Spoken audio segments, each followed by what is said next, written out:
Graça, misericórdia e paz do Senhor sejam perpétuas, intensas e abundantes sobre cada um de vocês.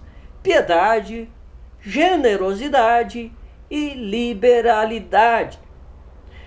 Em sentido introdutório, faço questão de declarar que o tema de hoje absolutamente nada tem a ver com o maligno socialismo que, em sua evidente figura de arapuca, tem a finalidade político-ideológica de capturar presas para o diabólico predador chamado comunismo. E considero extremamente necessário destacar isso pela consideração de que, diabolicamente, muitos subservientes de Satanás, disfarçados de cristãos, têm adentrado em muitas denominações eclesiásticas com a falsa narrativa de que Jesus é um exemplo de líder revolucionário comunista e, obviamente, isso é uma afirmação bestial e, em suma, de procedência satânica. E outra coisa que considero relevante frisar aqui é que, além de não haver consonância para com o socialismo, o assunto também não tem associação alguma com aquilo que habitualmente nessa época se entende por espírito natalino. Até porque todo tempo é tempo de ser luz e ter um coração voluntariamente piedoso. E, a respeito deste tal espírito natalino, poderei tratar em outra oportunidade, se Deus me permitir.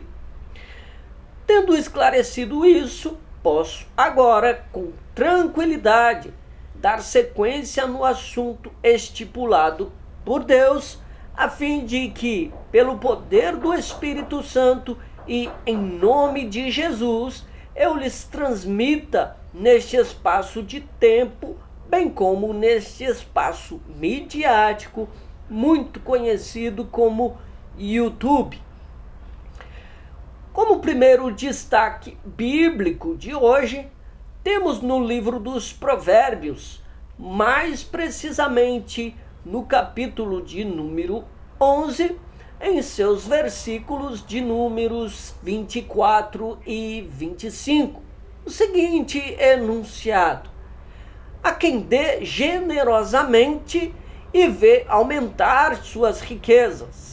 Outros retêm o que deveriam dar e caem na pobreza. O generoso prosperará. Quem dá alívio aos outros, alívio receberá. Antes de qualquer coisa, vale salientar aqui que, em hipótese alguma, o texto traz a ideia de barganha com Deus. E digo isso para que, em sã consciência, ninguém ouse, a partir do que estou dizendo, compreender que sou um típico adepto da famigerada doutrina antropocêntrica, muito conhecida como teologia da prosperidade. Em resumo, o extrato bíblico em Provérbios é bastante claro a respeito da sensibilidade cristã traduzida em uma compaixão altruísta e não no natural interesse humano em dar uma determinada quantidade a fim de receber benefícios materiais cujo valor é muito maior do que o daquilo que foi dado. Acredito que eu tenha sido claro o bastante e outra coisa a se levar em conta é que pela percepção na totalidade das Santas Escrituras, há muitos outros textos que apresentam sentido semelhante e que, muito deploravelmente, também são distorcidos por ambiciosos travestidos de cristãos. Pois bem, como desenvolvimento da mensagem de hoje, é muito importante, tanto quanto necessário, dar um enfoque a alguns pontos a respeito desse assunto composto: piedade, generosidade e liberalidade, que, muito infelizmente, é muito maltratado numa época como a nossa, em que o consumismo desenfreado e, portanto, desequilibrado acaba produzindo um aspecto de polêmica sobre a maioria das vezes nas quais há um levante de questionamentos relevantes a nível de compreensão e aplicação da misericórdia cristã. E nada melhor do que a própria palavra de Deus para nos instruir para o devido entendimento de cada assunto respectivo a tudo quanto nos envolve nesse transitório tempo que conhecemos como breve jornada de vida, desde o nascimento até a morte. E, francamente, a se levar em conta que há uma data determinada por Deus na qual seremos arrebatados dessa realidade temporal pela inevitável morte, deveríamos todos unanimemente admitir que é uma coisa de mesquinhos, do tipo ensimesmados, egoístas, gananciosos, avarentos, entre outros atributos depreciativos semelhantes, que, mesmo sabendo sobre uma iminente interrupção da existência terrena, ainda insistem numa insana falta de altruísmo, pelo qual se poderia corrigir em um grau significativo e substancial a profunda e profusa desigualdade sob aspecto econômico, que é predominante em vasta parte do mundo.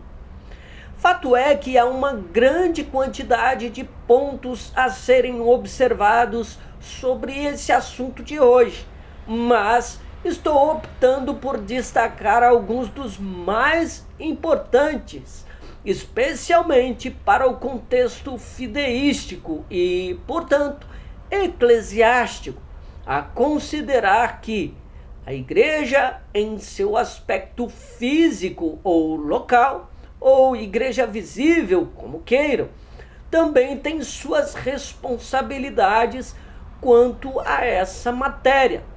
E, sob uma liderança biblicamente habilitada e, assim, apta para o serviço a Deus e aos filhos de Deus, essa igreja tem a incumbência de não apenas abordar o tema para a devida compreensão, como também para uma imprescindível prática da generosidade.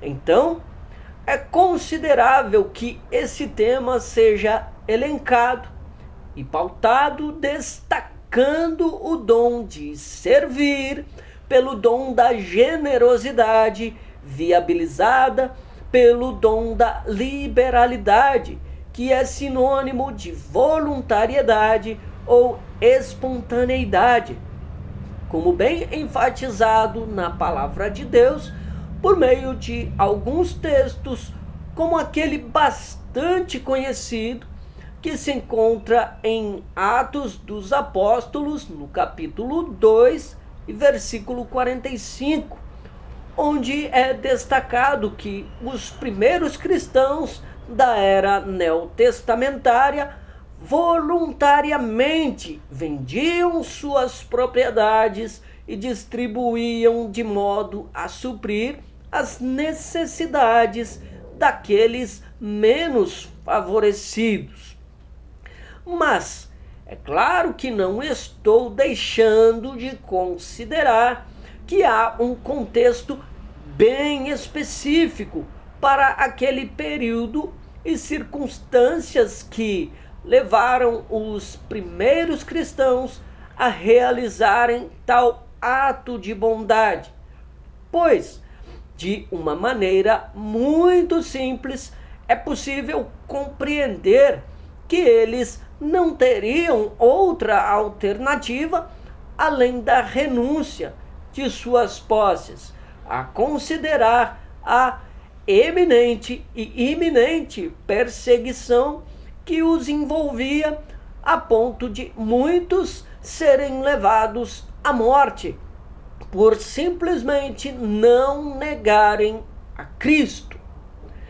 Ouso, afinal, pela abordagem dessa passagem, enfatizar a ação generosa deles em favor de pessoas carentes, ao invés de meramente terem vendido seus bens e, por direito, retido os valores que lhes pertenciam, mas, altruisticamente, pelo dom da compaixão, dedicaram-se a minorar as necessidades alheias. Um outro texto que também cabe muito bem e que eu não poderia deixar de fazer proveito aqui e agora é o que disse Jesus a seus discípulos a respeito do bem a ser crucialmente prestado aos semelhantes e que podemos encontrar no Evangelho de Cristo, conforme o servo evangelista Mateus, no capítulo de número 25, dos versículos de número 35 até o 40. Pois tive fome e me destes de comer, tive sede e me destes de beber. Fui estrangeiro e vós me acolhestes. Quando necessitei de roupas, vós me vestistes. Estive enfermo e vós me cuidastes. Estive preso e fostes visitar-me. Então os justos desejarão saber: mas, Senhor, quando foi que te encontramos com fome e te demos de comer? Ou com sede e te saciamos?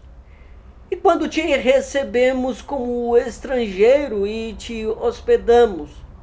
Ou necessitado de roupas e te vestimos? Ou ainda, quando estiveste doente e encarcerado e fomos ver-te? Então o rei, esclarecendo-lhes, responderá: com toda a certeza vos asseguro que, sempre que o fizestes para algum destes meus irmãos, mesmo que ao menor deles, a mim o fizestes. Compreendamos definitivamente, pelo poder do Espírito Santo, a sobremodo elevada importância do acudimento aos nossos semelhantes necessitados, quando nos é oportuno, a partir daquilo que Deus nos confiou em nossa posição de fiéis mordomos dele. Aliás, eis aqui uma doutrina não raramente subjugada, tal como o que podemos perceber pela parábola de Cristo a respeito dos 10 talentos distribuídos por um senhor a alguns servos. É válido, por proveito dessa matéria, piedade, evidenciar que a doutrina da mordomia cristã deveria não apenas ser ensinada, como também exercida em sentido de frutificação a partir de servos de Cristo que, figuradamente, são ramos frutíferos ligados a Cristo, que evidentemente é a videira verdadeira e, portanto, é dever de todos os salvos serem produtivos, inclusive em sentido de assistência aos seus semelhantes poucos favorecidos.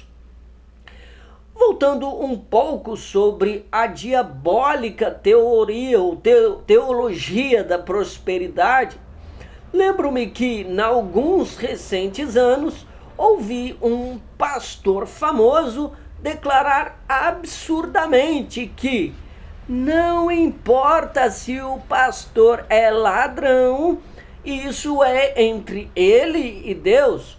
Quem contribui para a igreja deve continuar entregando suas respectivas ofertas e seus dízimos, mesmo se souber que o tal pastor é ladrão. Eu, obviamente, munido de uma sã consciência efetuada pelo Espírito Santo, discordo totalmente dessa declaração herética e, portanto, antibíblica, que flui de um exímio mercenário cujo hábito ministerial é extorquir seus fiéis, tendo a ousadia de ensiná-los no sentido de serem cúmplices do pecado denominado roubo.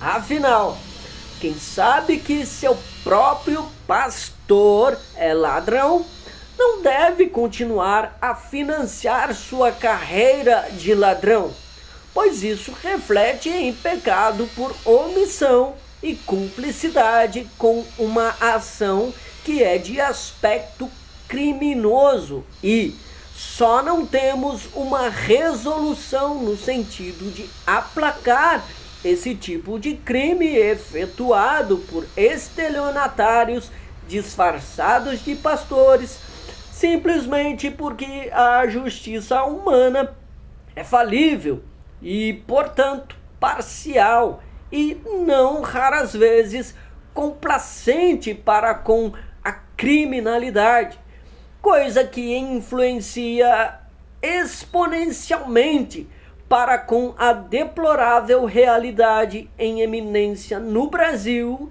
e no mundo afora.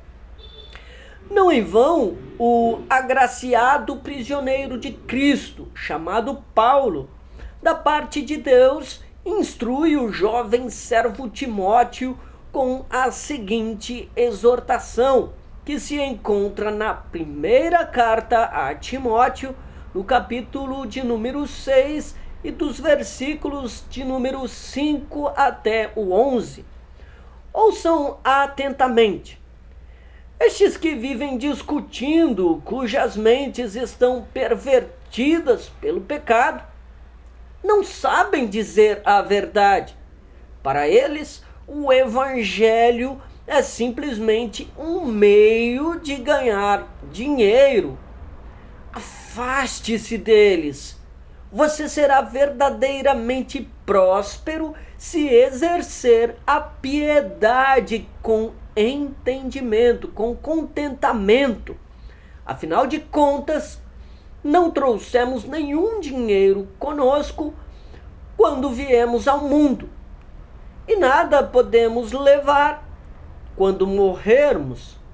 Portanto, devemos sentir-nos bem satisfeitos se tivermos alimento e roupa suficiente. Mas as pessoas que querem se tornar ricas caem em tentações e ciladas e em muitos desejos tolos e nocivos que lhes causam dano e ruína e finalmente levam à destruição, pois o amor ao dinheiro é a raiz de todos os tipos de males. Algumas pessoas até voltaram as costas a Deus por causa do amor ao dinheiro e, como resultado, afligiram a si mesmas com muitos sofrimentos. Você, porém, é um homem de Deus. Fuja de todas essas coisas nocivas e busque a justiça, a piedade, a fé, o amor, a perseverança e a mansidão. Bem, podemos entender que o dinheiro em si mesmo ou as riquezas em si mesmas não são o problema, mas o apego de um modo tal que se traduz como amor aos bens materiais que, como Deus destaca ao seu servo Timóteo, por meio de seu servo Paulo, nada trouxemos para este mundo quando Deus nos fez nascer, e nada levaremos quando chegar o tempo determinado por Deus para a nossa morte. Em outras palavras, agora em tom político ideológico, vale dizer que o problema não é um suposto vilão chamado capitalismo, cuja solução para abatê-lo seria o suposto herói chamado socialismo, pois o próprio socialismo existe e subsiste pelo malvado capitalismo, e convém ponderar que os próprios proponentes do socialismo fazem proveito do dinheiro pertencente aos pobres para se valerem do pretexto de auxílio aos pobres. Partindo desse destaque, posso de imediato dizer que aqui é perfeitamente aplicável aquele velho ditado: aí está o golpe e cai quem quer.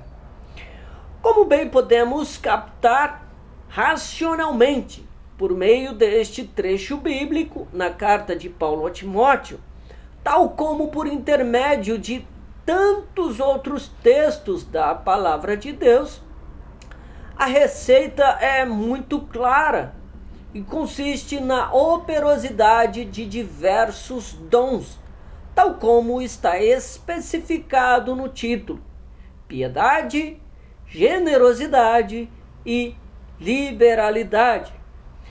É evidente que esse assunto tem pano para manga, ou seja, muita coisa ainda a ser dita, mas acredito que o conteúdo dessa presente mensagem tenha sido suficiente na condição de uma nota de esclarecimento tão necessária nesses tempos de insensibilidade, inclusive no meio cristão.